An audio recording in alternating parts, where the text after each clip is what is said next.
और महोदय, जब मैं अन्याय की बात करता हूं, 5000 वर्ष पुरानी बात भी याद आने लगती है। उस समय पांडवों के साथ भी अन्याय हुआ। कृष्ण गए थे कौरवों के पास, बस दे दो केवल 5 ग्राम, और यही हुआ काशी के साथ, और यही हुआ था मथुरा के साथ भी। लेकिन यहां तो इस समाज सैकड़ों वर्षों से यहां की आस्था केवल 3 के लिए बात कर रही है। ಮಹಾಭಾರತದಲ್ಲಿ ಶ್ರೀಕೃಷ್ಣನು ಪಾಂಡವರಿಗಾಗಿ ಕೇವಲ 5 ಹಳ್ಳಿಗಳನ್ನು ಕೇಳಿದ್ದ. ಇಂದು ಹಿಂದೂ ಸಮುದಾಯವು ತಮ್ಮ ಪವಿತ್ರ 3 ಸ್ಥಳಗಳನ್ನು ಕೇಳ್ತಾ ಇದ್ದಾರೆ ಅಂತ ಉತ್ತರ ಪ್ರದೇಶದ ಮುಖ್ಯಮಂತ್ರಿ ಯೋಗಿ ಆದಿತ್ಯನಾಥ್ ಈ ಮಾತನ್ನು ಹೇಳುವ ಮೂಲಕ ಅಯೋಧ್ಯೆಯ ಬಳಿಕ ಕಾಶಿ ಮತ್ತು ಮಥುರಾದಲ್ಲಿರುವಂತಹ ಮಸೀದಿಗಳನ್ನು ವಶಪಡಿಸಿಕೊಳ್ಳುವ ಬಗ್ಗೆ ಸುಳಿವನ್ನು ನೀಡಿದ್ದಾರೆ. ಅಯೋಧ್ಯೆಯ ಬಾಬರಿ ಮಸೀದಿ ಇದ್ದ ಜಾಗದಲ್ಲಿ ಈಗ ರಾಮ ಮಂದಿರ ನಿರ್ಮಾಣ ಮಾಡಲಾಗಿದೆ. ಕಾಶಿಯಲ್ಲಿರುವಂತಹ ಜ್ಞಾನವಾಪಿ ಹಾಗೂ ಮಥುರಾದಲ್ಲಿರುವಂತಹ ಶಾಹಿ ಈದ್ಗಾ ಮಸೀದಿಯು ಈ ಹಿಂದೆ ಕ್ರಮವಾಗಿ ವಿಶ್ವನಾಥ ಹಾಗೂ ಕೃಷ್ಣನ ಮಂದಿರಗಳಾಗಿದ್ವು ಅಂತ ಹೇಳಲಾಗ್ತಾ ಇದೆ. ಈ ಕುರಿತಾದ ವಿವಾದಗಳು ಕೋರ್ಟ್ ಮೆಟ್ಟಿಲೇರಿವೆ. ಅಯೋಧ್ಯೆಯ ರಾಮ ಮಂದಿರ ಕುರಿತು ಮಾತನಾಡಿದಂತಹ ಆದಿತ್ಯನಾಥ್, ದೇವಸ್ಥಾನದಲ್ಲಿ ಶ್ರೀರಾಮನನ್ನ ಪ್ರತಿಷ್ಠಾಪಿಸಿರೋದಕ್ಕೆ ದೇಶದ ಪ್ರತಿಯೊಬ್ಬರೂ ಸಂತೋಷ ಪಡ್ತಾ ಇದ್ದಾರೆ. ಭಗವಾನ್ ರಾಮನಲ್ಲನೇ ತನ್ನ ಅಸ್ತಿತ್ವದ ಪುರಾವೆಗಳನ್ನು ಪ್ರಸ್ತುತಪಡಿಸಿದ ಜಗತ್ತಿನ ಮೊದಲ ನಿರ್ದೇಶನವಿದು. ಇದು ನಮಗೆ ಪರಿಶ್ರಮವನ್ನು ಕಲಿಸುತ್ತದೆ. ಭಗವಾನ್ ರಾಮನು ತನ್ನ ಸ್ಥಾನವನ್ನು ಕಂಡುಕೊಂಡಿದ್ದಕ್ಕಾಗಿ ಮಾತ್ರವಲ್ಲದೆ ನಾವು ನಮ್ಮ ಮಾತನ್ನು ಉಳಿಸಿಕೊಂಡಿದ್ರಿಂದಲೂ ನಾವು ಸಂತೋಷ ಪಟ್ಟಿದ್ದೇವೆ. ಮಂದಿರ ವಹಿ ಬನಾಯ, ನಾವು ಮಾತನಾಡೋದು ಮಾತ್ರವಲ್ಲ, ಮಾತಿನಂತೆ ನಡಿತೇವೆ ಅಂತ ಆದಿತ್ಯನಾಥ್ ಹೇಳಿದ್ದಾರೆ. ಈ ಹಿಂದಿನ ಸರ್ಕಾರದ ಆಳ್ವಿಕೆಯಲ್ಲಿ ಅಯೋಧ್ಯೆಯ ಕರ್ಫ್ಯೂ ಮತ್ತು ನಿಷೇಧಗಳನ್ನು ಎದುರಿಸಿತು. ಶತಮಾನಗಳವರೆಗೆ ಅಯೋಧ್ಯೆಯು ನೀಚ ಉದ್ದೇಶಗಳಿಗೆ ಬಲಿಯಾಯಿತು. ಅಯೋಧ್ಯೆ ಅನ್ಯಾಯವನ್ನು ಎದುರಿಸಿತು. ಮತ್ತು ನಾನು ಅನ್ಯಾಯದ ಬಗ್ಗೆ ಮಾತನಾಡುವಾಗ ನಾನು 5000 ವರ್ಷಗಳ ಹಿಂದೆ ನಡೆದ ಅನ್ಯಾಯದ ಬಗ್ಗೆ ಮಾತನಾಡಬೇಕಾಗ್ತದೆ. ಪಾಂಡವರು ಅನ್ಯಾಯವನ್ನು ಎದುರಿಸಿದ್ರು ಅಂತ ಸಿಎಂ ಯೋಗಿ ಆದಿತ್ಯನಾಥ್ ಅವರು ಮಹಾಭಾರತವನ್ನು ಉಲ್ಲೇಖಿಸಿದ್ರು. ಆ ಸಮಯದಲ್ಲಿ ಕೃಷ್ಣನು ಕೌರವರ ಬಳಿಗೆ ಹೋಗಿ 5 ಗ್ರಾಮಗಳನ್ನು ಮಾತ್ರ ಕೇಳಿದಾಗ ಉಳಿದದನ್ನ ನಿನ್ನ ಬಳಿಯೇ ಇಟ್ಕೊಳ್ಳಿ ಅಂತ ಕೃಷ್ಣ ಕೌರವರಿಗೆ ಹೇಳಿದ. ದುರ್ಯೋಧನ ಓ ಬಿ ದೇನಾ ಸಕ, ಆಶೀಶ್ ಸಮಾಜ್ ಕಿ ಲೇನಾ ಸಕ ಅಂತ ಆದಿತ್ಯನಾಥ್ ಹೇಳಿದ್ರು. ಅಯೋಧ್ಯೆ, ಕಾಶಿ, ಮಥುರಾದಲ್ಲಿ ಏನಾಯಿತು? ಕೃಷ್ಣನಿಗೆ 5 ಗ್ರಾಮಗಳು ಬೇಕಾಗಿದ್ವು ಮತ್ತು ಹಿಂದೂ ಸಮಾಜವು ನಮ್ಮ ನಂಬಿಕೆಯ ಕೇಂದ್ರಗಳಾದ 3 ಕೇಂದ್ರಗಳನ್ನು ಮಾತ್ರ ಹುಡುಕ್ತಾ ಇದೆ. ಈ 3 ಕೇಂದ್ರಗಳು ನಂಬಿಕೆಗೆ ಬಹಳ ವಿಶೇಷವಾಗಿದೆ. ಒಂದು ಸಂಕಲ್ಪವಿದೆ ಮತ್ತು ರಾಜಕೀಯವು ಅದರಲ್ಲಿ ತೊಡಗಿಸಿಕೊಂಡಾಗ ಅದು ವಿಭಜನೆಯನ್ನು ಸೃಷ್ಟಿಸುತ್ತದೆ ಅಂತ ಯೋಗಿ ಆದಿತ್ಯನಾಥ್ ಹೇಳಿದ್ರು. जहां प्रभु को अपने स्वयं के अस्तित्व के लिए स्वयं प्रमाण जुटाने पड़े थे, स्वयं प्रमाण जुटाने पड़े थे, लेकिन राम की मर्यादा हमें धैर्य की प्रेरणा देती है. उस धैर्य के साथ जो 500 वर्षों के एक लंबे अंतराल को सनातन हिंदू धर्मावलंबियों ने व्यतीत किया, ये वह धैर्य उस प्रसन्नता के रूप में, दीपोत्सव के रूप में, आतिशबाजी के रूप में 22 जनवरी को पूरी हिंदुस्तान के अंदर और दुनिया के अंदर जहां कहीं भी हम देख रहे थे, हर ओर से एक ही आवाज आ रही थी. यह अद्भुत क्षण था और हमें प्रसन्नता इस बात की थी, हम अंतःकरण से प्रसन्नता इस बात की थी कि प्रभु तो विराजमान हुए हैं. उनके भव्य और दिव्य प्रतिमा की प्राण प्रतिष्ठा का कार्यक्रम संपन्न हुआ है. भारत के गौरव की प्राण प्रतिष्ठा का कार्यक्रम संपन्न हुआ है. लेकिन प्रसन्नता इस बात की भी थी कि हमने वचन निभाया और मंदिर वहीं बनाया.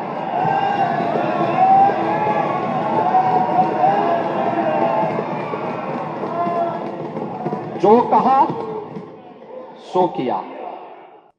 अयोध्या नगरी को प्रतिबंधों और कर्फ्यू के दायरे में जरूर लाया गया था पिछली सरकारों के समय.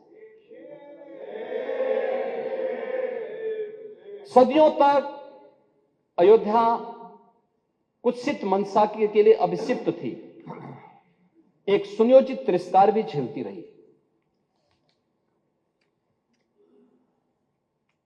लोक आस्था और जन भावनाओं के साथ ऐसा खिलवाड़ संभवतः दूसरी जगह देखने को नहीं मिला होगा. अयोध्या के साथ अन्याय हुआ और महोदय, जब मैं अन्याय की बात करता हूं तो हमें 5000 वर्ष पुरानी बात भी याद आने लगती है.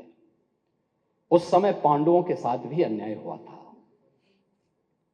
और उस समय कृष्ण गए थे कौरवों के पास, उन्होंने भी कहा था बस दे दो केवल 5 ग्राम, रखो अपनी धरती तमाम, हम वही खुशी से खाएंगे, परिजन पर असी न उठाएंगे। लेकिन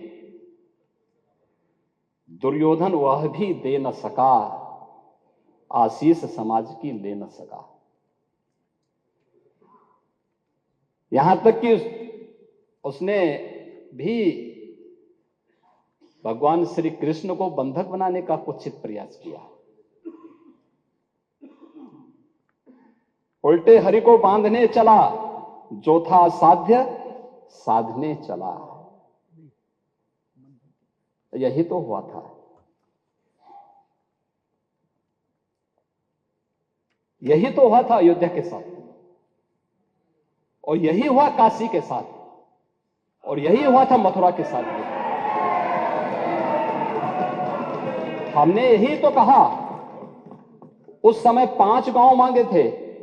भाई भगवान कृष्ण ने तो पहले कहा, जब वो समझौता कराने के लिए गए थे, महाभारत का युद्ध टालने के लिए गए थे, कि भी देना हो तो आधा दो,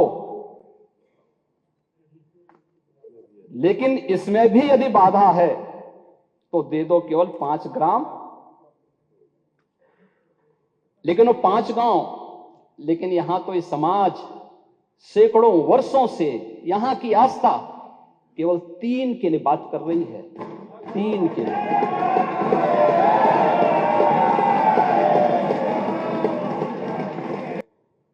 वे सामान्य नहीं है, ईश्वर की अवतरण की धरती है, असामान्य नहीं है। और असामान्य यानी उसको एक सामान्य स्तर पर नहीं मान सकते, लेकिन एक जिद है, और उस जिद में जब राजनीतिक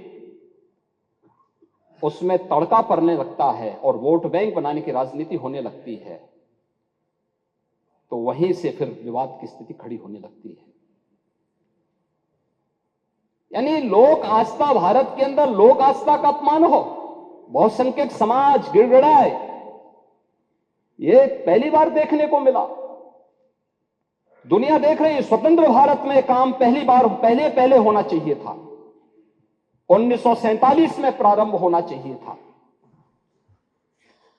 और उस आस्था के लिए बार बार गुहार लगाता रहा।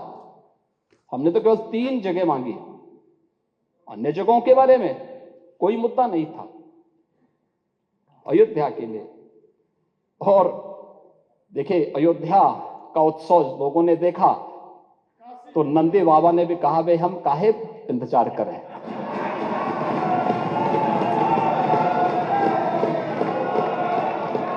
उन्होंने भी इंतजार किए बगैर रात्रि में बैरिकेड तोड़वा डाले।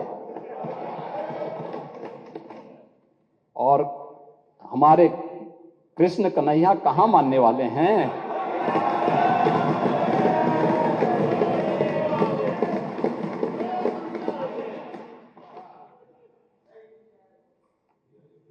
विदेशी आक्रांताओं ने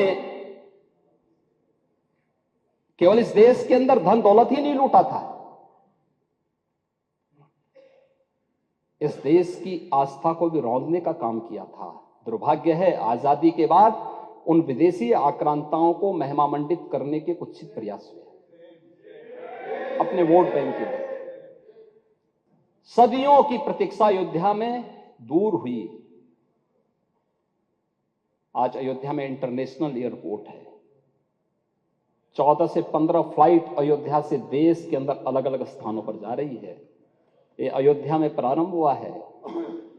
जो अयोध्या को पहले छूना नहीं चाहते थे, आज अयोध्या इंटरनेशनल एयरपोर्ट देने वाला देश का एक प्रमुख राज्य, और देश के 4 इंटरनेशनल एयरपोर्ट के साथ उत्तर प्रदेश अपने 9 एयरपोर्ट को क्रियाशील कर चुका है, और 10 और को हम क्रियाशील करने जा रहे हैं।